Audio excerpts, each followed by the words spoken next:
Picked the wrong week to quit sniffing glue.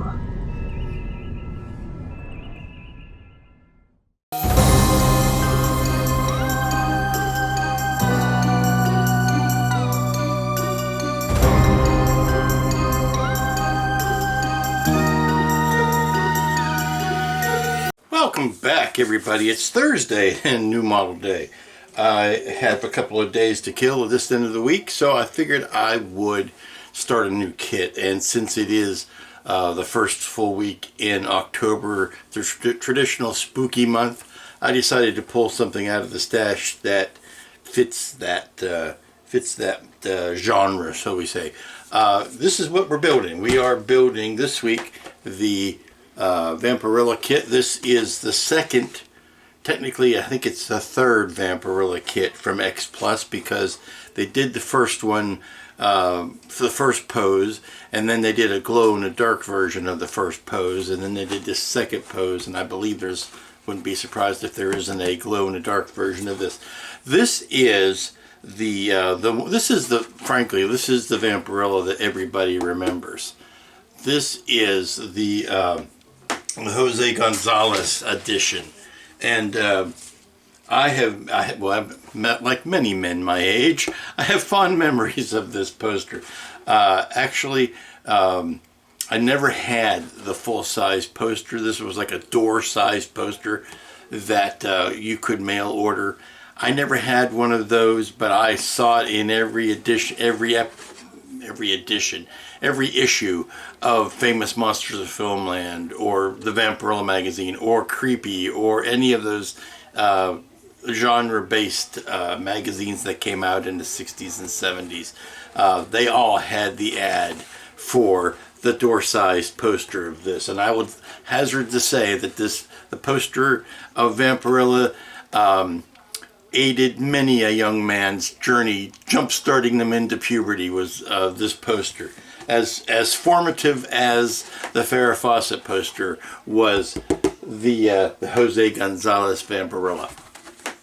And frankly, if they had gone with the Jose Gonzales Vampirella as their first release, I probably wouldn't have bought the other one. And that may have been what they were thinking, because why, in a model line, who would guess that you would come out with two different interpretations of the same character that close together? Here is, and if you remember a while ago I did build this, here is the original version with the come hither motion that I did, and I thought it turned out pretty well, particularly for me not being all that comfortable doing pretty ladies with natural flesh tone. So we're going to try this again with this pose. Now I will tell you that having stared at that poster long enough, I'm going to get nitpicky. I'm wondering, as wonderful an artist as Jose Gonzales, I keep looking because I want to make sure I'm saying the guy's name right. The Jose Gonzales is, the hairline is not right on that. If you are doing this and your head is tilted back, you're not going to see that much of the top of your head. It's going to kind of stop where your forehead is, but yet you're seeing the top of her head there. So we are to presume that Vampirella had a unique cranium. But that's my slight foray into anatomy on that. But come down here and we'll see what's I won't say meet the parts, because you're not going to see all the parts. Here's why I say meet the parts, because I've already been working on a lot of the left and righting. I have been putting the sub-assemblies together. I gotta tell you that I absolutely love the color of plastic, the color of styrene that this is molded in. This is probably the closest flesh tone I have ever seen in a good styrene. I guess that the goal is here is if you never paint this, you are 9/10 of the way there. But like I said, I've been doing the front half and the back half of the legs, things like that. I'll go ahead and take the clamps off because this has had a chance to dry. I love the sculpt on this. Absolutely love it. It is not quite as, let's say, what's the polite term, Rubenesque maybe. She's not quite as hippie. She's not quite as hippie as the first one. The proportions on this are much more realistic. But what I'm going to do is go through and clean up all these seams that you have to clean up, particularly if your lady is nearly naked. There's a lot of flesh there that you've got to clean up. Now, the way this is designed is ingenious insofar as that's the body. You put the swimsuit on, or her one piece on from the outside, and then you attach the back half of that. So I can go ahead and do 99% of the assembly before we even have to put the outfit on. So we can paint that off to the side, paint that separately. We can paint. We can put our arms and legs on, paint the flesh, do all of the work that we need to do as far as the seam work, and like her shoulders are going to be the hardest part, because you can hide the seam for the hips under the costume, but you can't do anything about that except for sort of like the Wonder Woman problem, where you have to make sure that your shoulders are nice and smooth and worked in. Now the head is going to be an interesting thing, because it looks like she's took a big old bullet to the head, but that's needed for the way the hair goes on. We don't have to worry about the neck because of the way the collar goes, just like the last time we built this. We don't have to worry about that, but we do have to worry about painting the head, at least the forehead, before the hair goes on, because you're going to pop the head into the back of the hair here, and then you've got some bangs that have to go over the front. So it's going to sit like that, and then there's another piece of hair that's going to go in front. So we're going to have the head painted before we can put this hair on, and if that makes any sense to you. So that's kind of where I'm at. I'm going to, and the boots, we can put the boots and the soles of the boots on. We don't have to actually put them on the legs until we're ready. Boy, that's the thing about this kit. All of these really soft curves are the devil when it comes to trying to attach a clamp to it. But there's a leg. And we don't have to, because the boot is such a natural seam, we don't have to attach the boot. We can paint those separately and attach them later. And I can get a coat of primer on the base, but I'm going to go ahead and put the arms and legs on the torso, and then we can get that all ready to be sanded at one time. It didn't take but 2 seconds to realize the flaw in that plan. Many of you out there were probably yelling it at the screen if you've already built this kit. I'm going to have to back up and redo at least one aspect of what I had just said, because sometimes you feel like a nut. No, because of the way this hand fits on the hip, I cannot fit her costume under that. So that means I'm going to have to put this arm on after the costume. So I can build almost everything else, but I can't put that arm on until the costume is in place. So this is how that costume would fit, and then that, and then the hand. Now luckily there is a bracelet, so we don't need to worry about smoothing the seam there at the wrist, but we do need to worry about that shoulder joint. So I'm going to do a lot of careful sanding and puttying and test fitting and getting that ready to go, so that when that time comes, it will be as little of a disruption as possible, but it's still going to need to be independently puttied and seamed. And if I'm remembering correctly, yeah, the shoulders on the first one were kind of an issue as well. So, and we've also got the one thing harder than painting eyes is painting half of eyes, because he's looking down at you with the air of superiority, and it is very very slit-eyed. So we're going to have to see how that's going to work itself out. But it's going to be a matter of painting and then putting the hair back over. I can paint the majority, I can paint the inside of the hair, kind of get that ready, and then all I'll have to do is touch it up once the head goes on. I'm going to be using the New World paints because they've got a great, there's a great flesh tone line in there that I picked up some at Wonderfest, and that is neutral flesh, and there's some other really good shading fleshes, and there's a nice red, and of course you know about the Zenith black that's in that line. So I think we're going to do real well just to stay with that line of paints, and that will allow me, at least for the figure. For the base I'll probably use, you know, the old favorite Tamiya's, but for the bone color and the stone, we can use the Tamiya's. Thanks everybody, it's Friday, it's the last work day of the week, and if things go as well as they have so far today, it might be the last working day on the Vampirella. I have to say, I don't know. It's like I don't understand it myself. But look at this. Look at this. Now, yes, the makeup is a little heavy, but it's supposed to be. I mean, look at the picture. That's heavy makeup.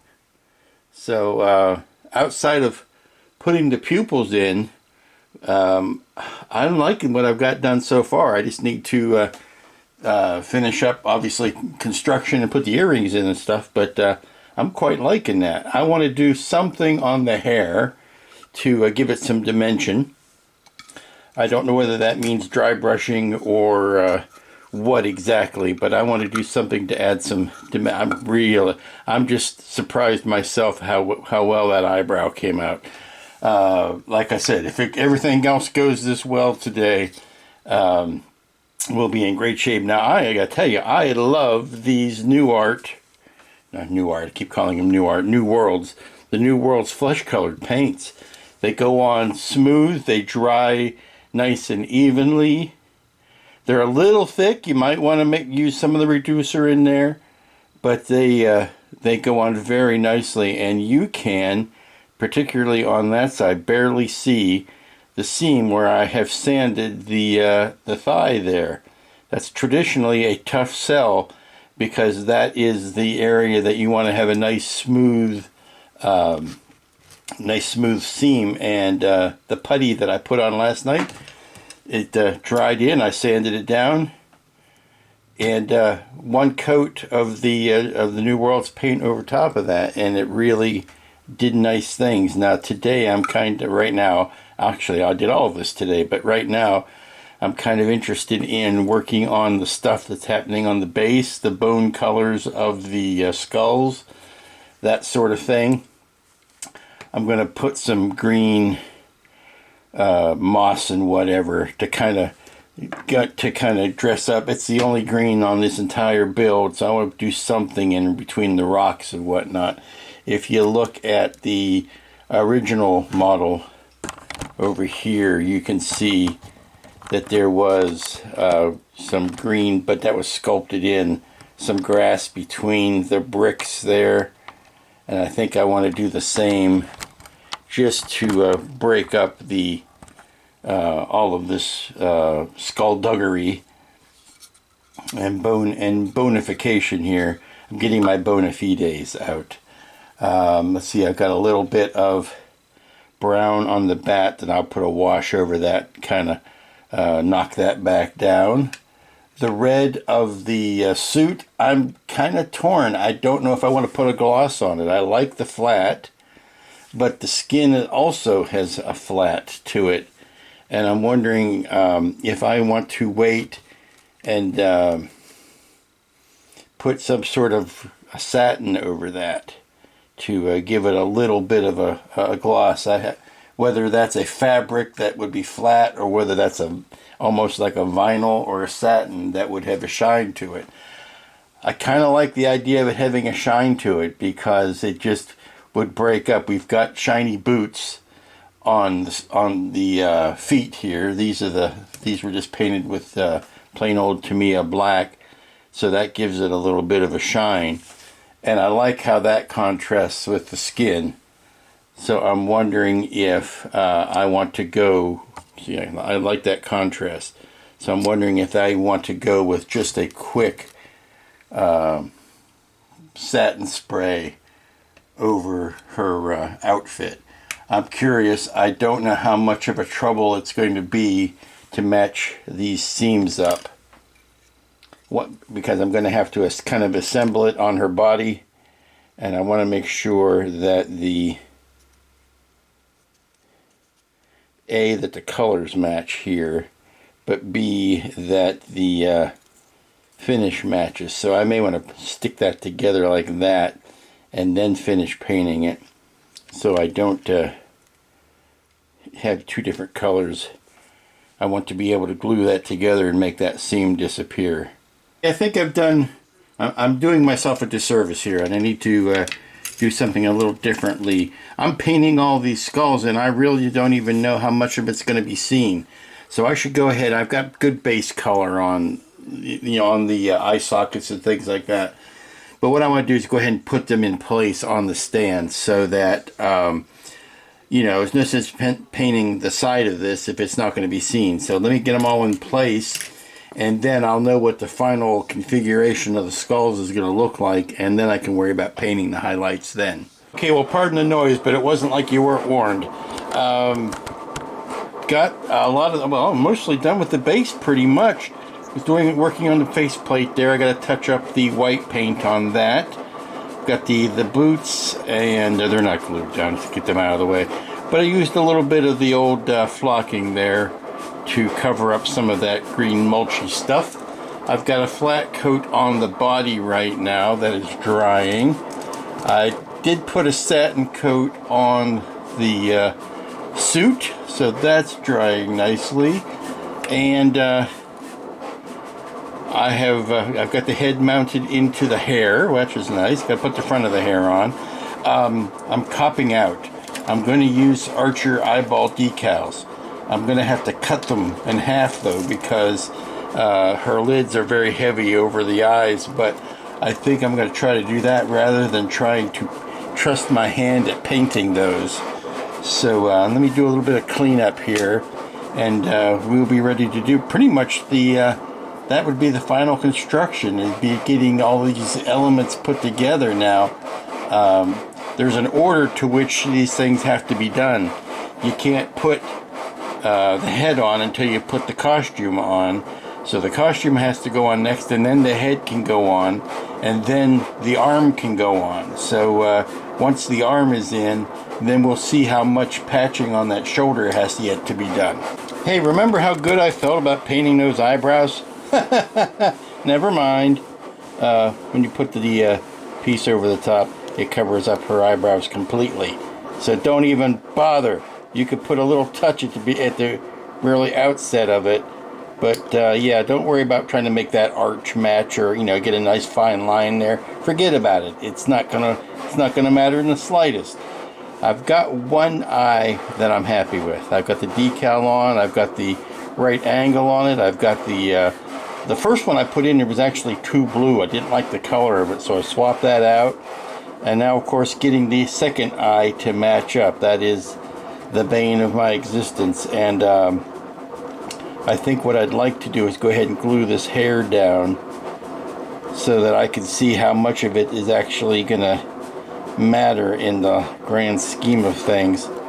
Her hair is a lot browner than I would want it to be. I'm going to go back in and put some black washes over it to kind of settle down in there. But yeah, you can see no eyebrows, nothing. No eyebrows are there to see. I've got to soften that. I put a highlight on the tip of her nose, and I need to soften that back down. It's too bright. But yeah, we're waiting for the whites of her eye to dry again. and then I'm going to make another attempt with the decal. Okay, there's a break in the plotting, which is wonderful because it was about to do my head in, sitting right next to that thing. I know it's a necessary evil, but lordy, that doesn't do well to be doing that all day. So here's where we are. Base is done. I cleaned up the Vampirella. That's Vampirella, not Illa. It's Godzilla. It's Vampirella. I'm going to touch that red one more time before I'm ready to say I'm done. But that'll go on the front there. Base is done. I'm leaving the head alone for a minute because A, I want that eye socket to dry, and B, I was getting frustrated. I was just stepping on myself and working and overworking and reworking the same thing too many times, and that's no bueno. So what I'm going to do is take the body, which is mostly done now. I put a flat coat on it, and that has done a nice job of unifying all the colors and everything. And I think it may be time to go ahead and put the suit on, and perhaps the boots, but maybe not. I don't think I need the boots, but the boots would give a nice handle from which to hold the rest of this while I'm doing the rest of the work. So I may want to go ahead and do that, but I've got to put the suit on now. I can't put the head on until the suit is on. So let me do the suit and then the right arm, I'm sorry, the left arm, and hopefully by the time I got all that wrangled, I can go back and finish the work on the head. Alrighty, the suit is on, and I love how clean these lines are. Now, there is the one seam you have to deal with when you're putting the front and back together. This seam, not so much, because the hand covers it. Don't worry about that. You put that on there and the hand covers that seam completely. You do have to worry about that shoulder joint. That is the big sticking thing. That is the thing that will keep you up at night if you worry about it. So I am just going to buff a little bit of the high spot off of this joint where I had some glue bubbling up, and I will mask that off and repaint just that bit of the red seam.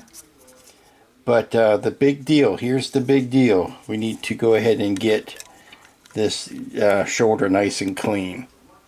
So what I'm going to do is sand this to make sure that we've got raw plastic, which is tough when you think about the fact that the raw plastic is flesh colored.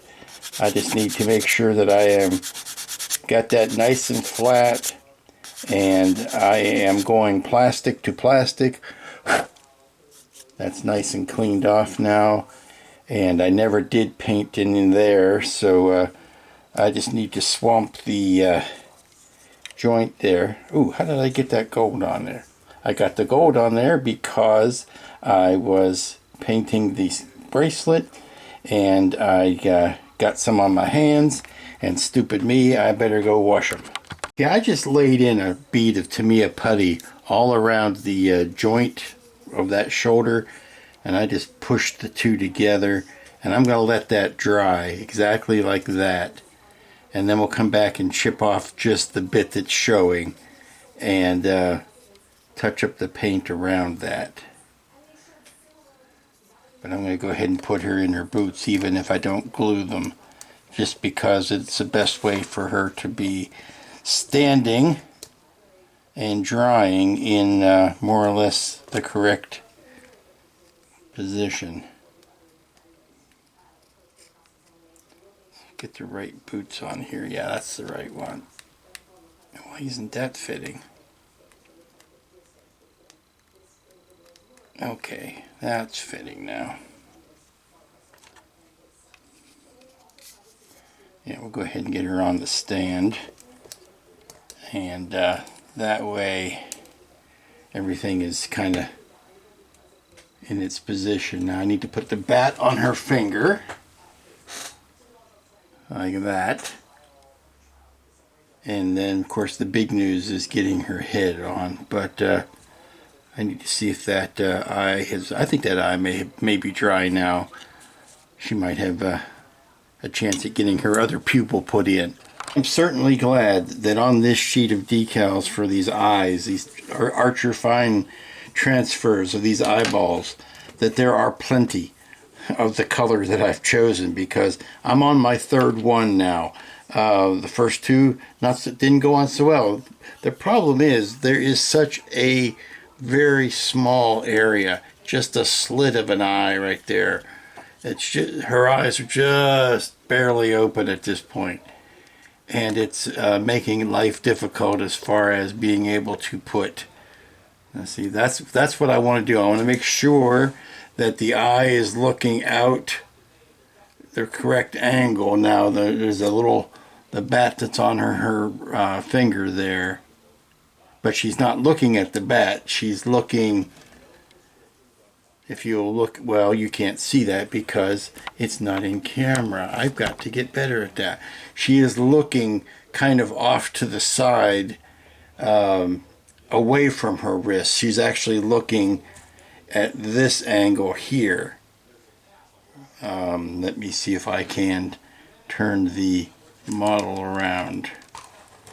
Okay, if she's looking this way, past the bat and down her nose, that's the direction that both eyeballs need to be pointing in.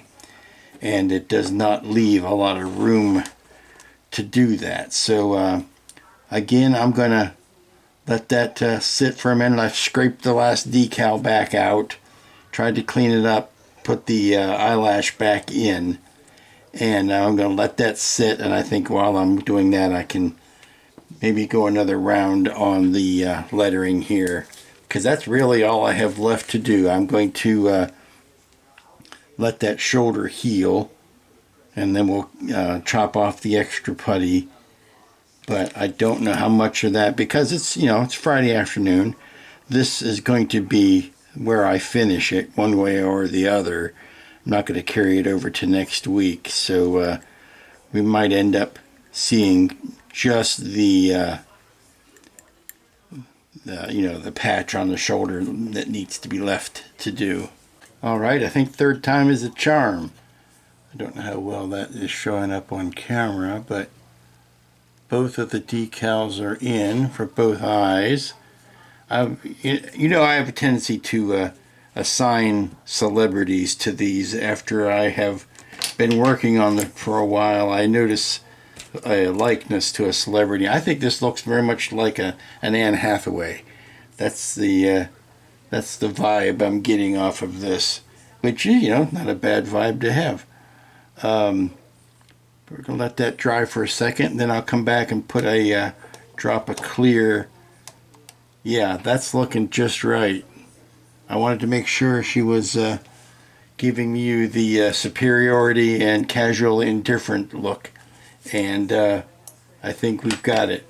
So we're going to let that dry for a second or two, let that decal settle in there, and then I will hit it with a drop of the Tamiya clear over top of it, and I'll put some clear on her lips and clear on her eyes. And I think before we glue this down, there is some touching up of the hair where I have rubbed the paint off from all of the handling. But yeah, that's looking pretty good. I think we're ready to do some final details. I need to get some pink here. I want to put a little pink on the ears of the bat, and on his nose maybe, and then we'll be ready to close this one up, I think. And here are the two ladies side by side. A better set of twins you'll never see. And they're both made by X Plus. This is the model company. Now it's weird to see the same subject done multiple times, interpreted by multiple artists. It's weird. It would be like, oh, I don't know, having an Enterprise and then having somebody's version of the Enterprise available at the same time. It's kind of strange, but we'll see if we can get the down your nose superior look. It is actually, that is kind of the thing. although it's maybe more up at an angle because, yeah, it's more like that. And then you look at the pose here on the box and how well it was captured here in the kit form. And like I said, I'm sure there are glow-in-the-dark versions of both of these by now. I know there is one of this one, but I'm sure this one will be out shortly if it isn't there already. So, there's just a couple of vamps, you know, just a couple of girls on the town. I have to say, the I still gravitate towards the Gonzales version, the one that was on the poster. This is a very nice come hither stare and all that, but I have a tendency to go for that one. And that's going to finish up. Nice little 2-day build. Quickie. It was a quickie. Had a quickie with a vampire. It's sort of like Interview with a Vampire. It's quickie with a vampire. But I felt it was only appropriate as we get into October and the spooky month that I pull a spooky model up off of the shelf. And on a related note, I was in Lowe's the other day, and wouldn't you know, they've got not only all of their Halloween decorations, but their Christmas decorations are up too.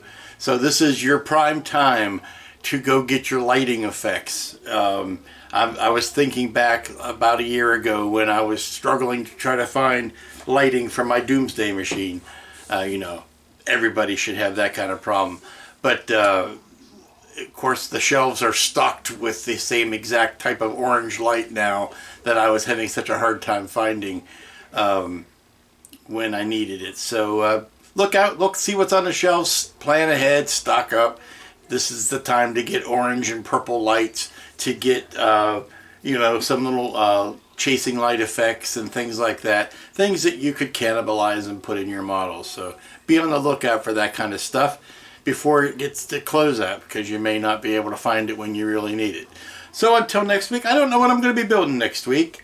Plenty of things to, you know, I might just pull that TIE Fighter off the shelf. It's been a good boy long enough. I might go ahead and do that. I feel the need to get back to doing some hardware. I just don't know exactly what. So until next week, y'all be safe, be smart, be good. Be good to each other, be good to yourself. Be back here next time.